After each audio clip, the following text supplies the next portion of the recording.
Welcome everybody, this is Tim Watrous, President of Digital Advisors. And this is Kevin Gordon, President of Capital Advisors Group. We'd like to welcome you to our K-12 Politics and Tech video series. Our objective is to give you the absolute latest of what's going on in Sacramento that affects public school districts, obviously, and as well as all the technology stuff that's going on that's so vital to delivering for kids these days.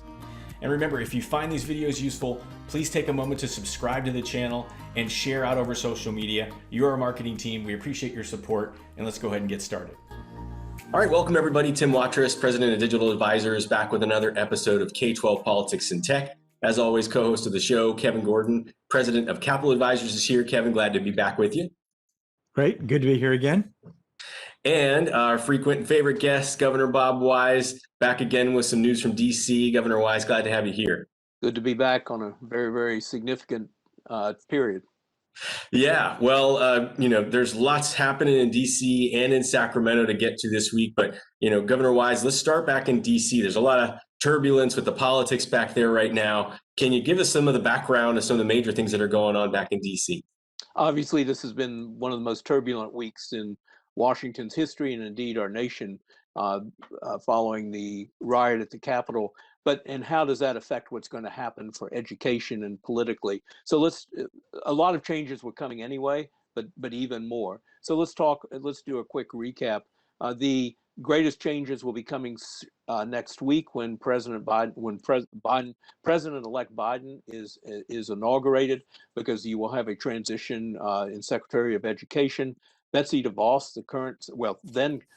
who has been the Secretary of Education, resigned as of Monday this week, citing the events at the Capitol. So there's an acting secretary, Mitchell Zeiss, and he will continue in place for 1 week. And incidentally, his main job will be helping with the transition and also to see about ensuring that the COVID money that was passed a few weeks ago is starting to move out the door. So we will see a new Secretary of Education, and that will be Miguel Cardona from Connecticut, a former teacher, former principal of the year, and also currently the state superintendent of education in Connecticut. I look for him to be confirmed quickly. He is not controversial, and people want to. That's one confirmation that I'm sure everyone will be able to agree on.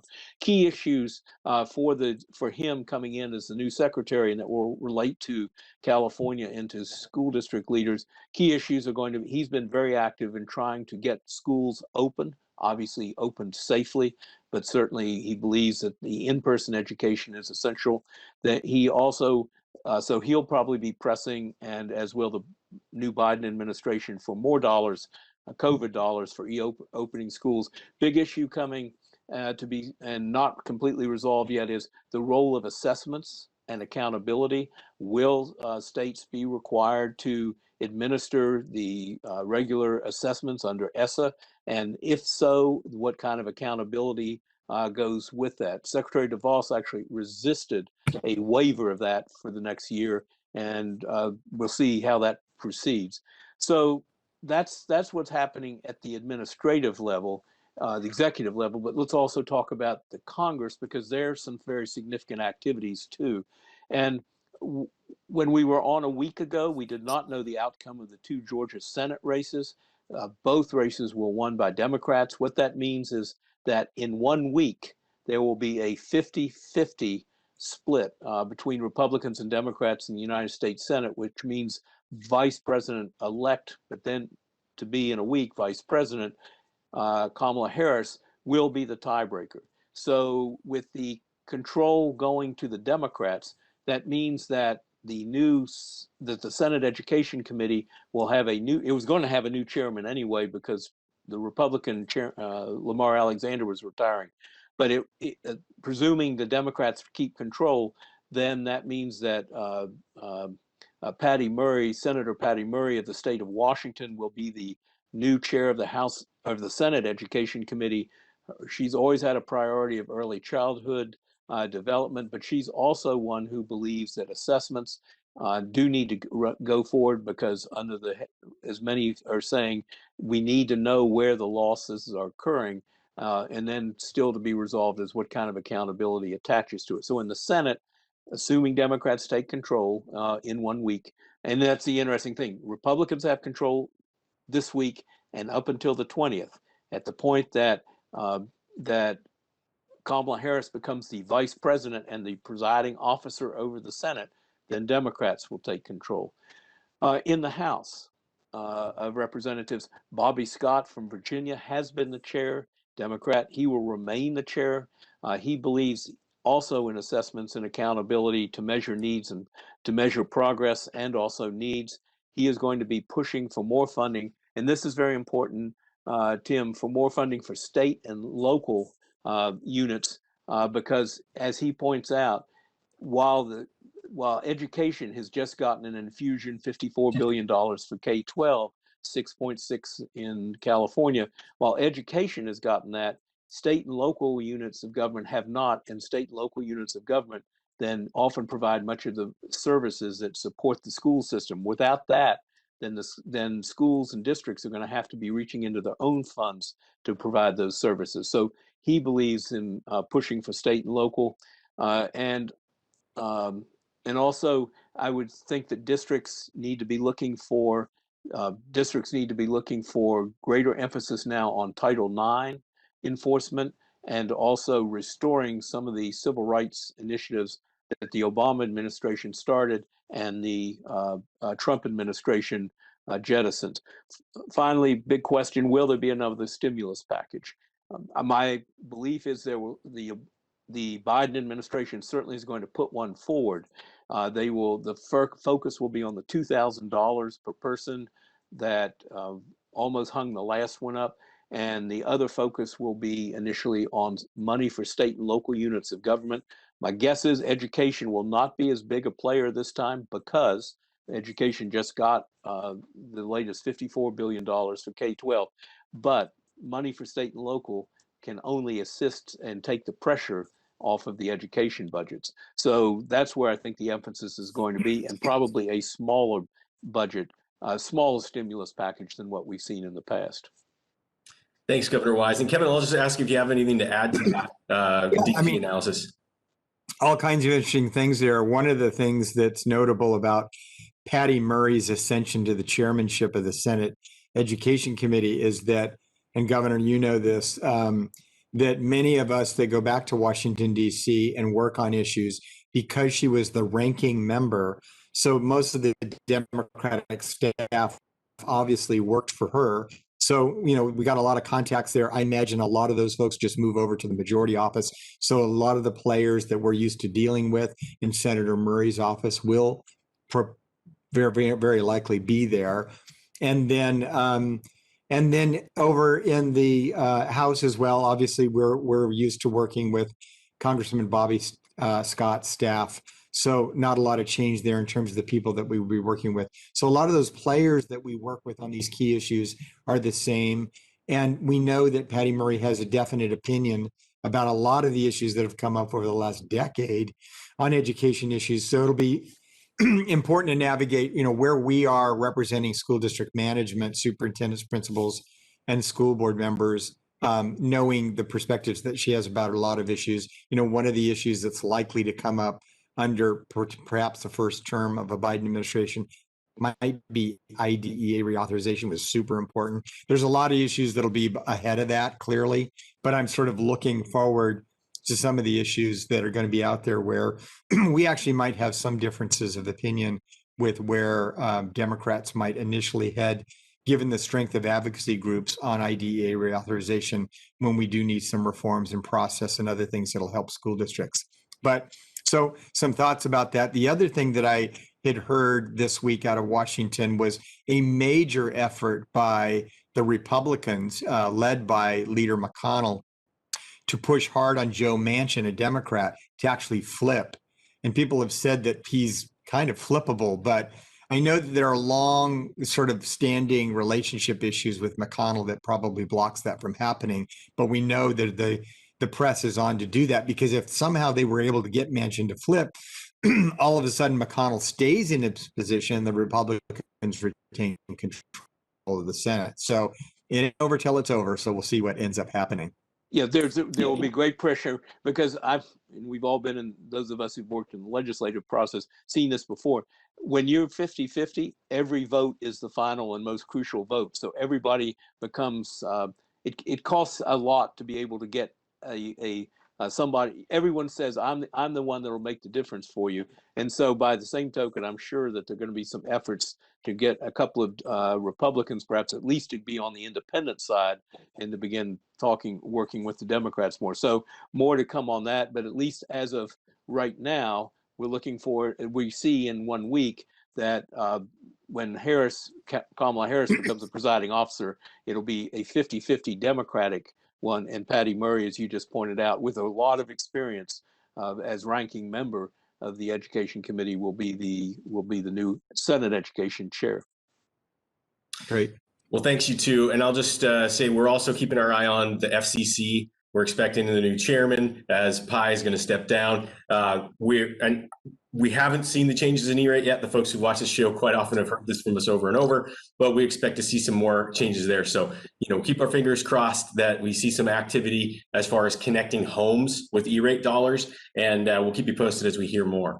One couple of just interesting things that are out there in DC nationally around the tech side is basically there's letters going out from DC to internet service providers, kind of putting, holding their feet to the fire, because in the beginning of the pandemic, basically all the internet service providers had signed a letter saying they were not going to raise prices on internet. They weren't going to cancel people's internet if they were late on payments. That moratorium has ended. So, DC is basically kind of trying to put some pressure back on the internet service providers because they've started to cancel some folks' internet and see some, questionable behavior based on, the pandemic. And if anything, the pandemic, has made internet connectivity more necessary than it was in the beginning, right? So I think it's something that's positive. Hopefully we'll see some good momentum there, and perhaps, maybe some new activity that's going to get those internet service providers, back in line for a while until we get through this pandemic. The other interesting thing is out of New York. New York's leading a couple of pretty large initiatives that I'd say folks around the country should consider. But one is they're the first state to ban artificial intelligence facial recognition. And as you're thinking about reopening schools, you're looking at new sorts of technology to deploy. There's a lot of these facial recognition, artificial intelligence devices. The main challenge with AI and facial recognition is the, basically how hard it is for that artificial intelligence to be accurate, especially with people of color. So it's an equity issue, and the technology, in New York's opinion, is not ready yet. So something to keep in mind, something for you to keep in mind when you're thinking about deploying some of these devices. Make sure you do your homework and make sure that you're comfortable with deploying that sort of technology. And with that, Kevin, I know there's a bunch going on in California. The governor released the new budget. You and the Capital Advisors team are going to do your January budget workshops, I believe, starting next week. Can you give us some of the highlights of what's going to be covered in those budget workshops? And for the record, everyone, those budget workshop invites will be in the emails that go out to clients. They'll also be listed. There'll be a little link under the YouTube video, so you can go ahead and register that, of course, at no cost. So, Kevin, fill us in on what we're going to hear there. Right. So first of all is that these budget workshops are really being hosted by county superintendents all over the state. So we're doing, I think, 32 of them. And you can go to our website, find your county, sign up. If need be, and you can't make it on a certain date, we're certainly happy to have you join us at one of the other workshops if you want to sign up for that instead, in terms of whatever works for your schedule. We've got a crazy number of participants already registered for it, so it's going to be very successful. But of the issues that we're going to talk about, first of all, the overall really remarkable change in the financial condition of the state budget from just last summer. The numbers are great, but one of the things that I was talking to a school board member yesterday who I thought had a very appropriate response when they were talking about the fact that the governor had, these multi-billions of dollars that he was investing in education over the current budget. Well, of course, it's because they projected that there was no money in the current budget. There was a giant hole in the current budget. So essentially, you're making up for what was a really horrible estimate of revenues. But of course, we can't blame the governor for that. I think, in a COVID environment, and what was happening initially at the stock market gave state officials a lot of jitters about what kind of a budget they could put together. They did not have April tax receipts because they had delayed the filing of income taxes to the summer. So they were basically flying blind. And that's why you had budget estimates that were ended up being so wrong.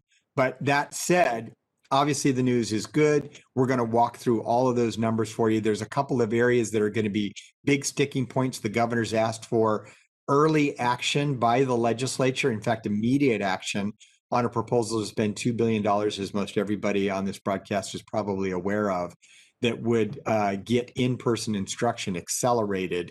That proposal's got a lot of problems. Probably chiefly amongst the problems is that the money that's allocated, $2 billion, is very likely not enough to pay for the mandates that are in the language of his proposal, which would be extensive COVID testing.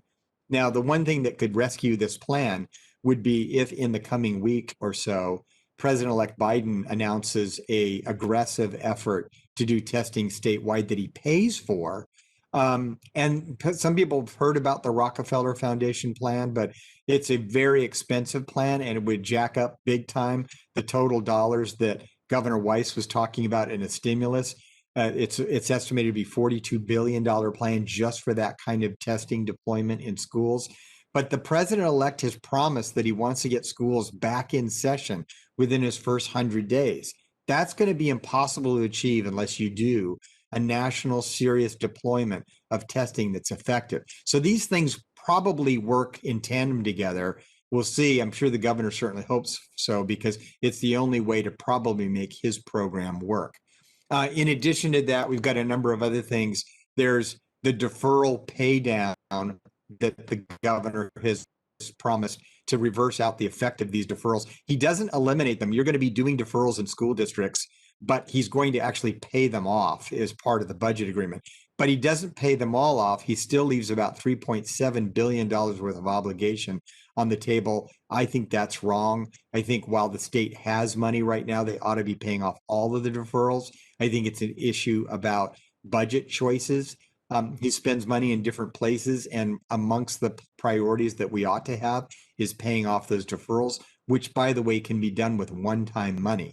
So they ought to rethink that. The nonpartisan legislative analyst came out with its critique of the budget. The only really outstanding criticism of the education budget was that very issue with regard to deferrals.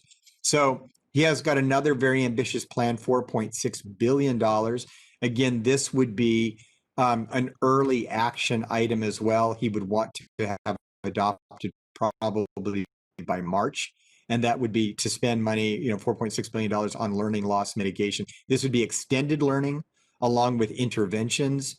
There's a lot about the proposal to like for LEAs across the state. We'll see how that develops. We'll have more on that in the workshop. And then finally, I wanted to talk about supplemental payments. This was the governor's commitment last year in the budget. It was actually passed into law that we were going to supplement Prop 98 funding by a lot, $12.5 billion over a multi-year period, to get the base Prop 98 sort of figure that we use in tests. When many people hear us, generalize that Prop 98 is 40% of the general fund. Well, it's actually not 40%, it's 38%.